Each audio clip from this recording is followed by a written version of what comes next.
2-ақ жылда қайтара аламыз. Міне ағаң отыр ғой міне. Алған қолым береген. Мұрнымызды шүйіріп көксігеннен іштей өзімізді жеп жататынымыз бар. Жоғын барғып көрсететін қайран қазағым. Қанымызда бар қасиет қой.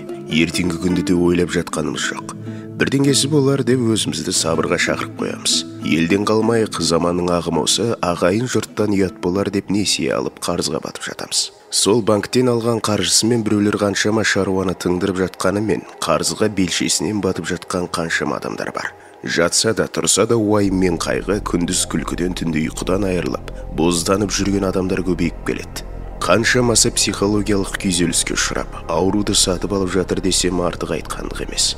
Бұл күнде банктен қарыз алмаған немесе өзге біреуден үстемеге ақша алмаған қазақ қалмаған шығар. Қарызға кіргені оның ауырлығын сезініп, кірмегені кіргендердің ауыртпалығын бірге көтерісіп жүрген жайды бар. Көз алдаған, жалт-жұлт еткен жарнамалар несиені бейне бір тегін беріліп жатқан дүниеде көрсетеді. Кепілдемесіз несие, құжатсыз несие, өсімі аз несие, ипотекаға сыйланған жайлы үй, қарызға берілген көлік немесе тұрмыстық бұйымдар. Жалаңдаған жарнамалар еліктірмей қоймайды. Тіпті өз еркіңнен қалай қарызға кіріп кеткеніңді білмейді қаласың. Соңында өз ақылыңның қайда қалғанын білмей, опық жеп бар тапқан таянғаныңды кредитке төлеп жүресің. 100 кісінің біріне ғана мүмкін қатты ауыртпалық түсірмес, бірақ басым бөлігі несиенің қасіретін сезінеді.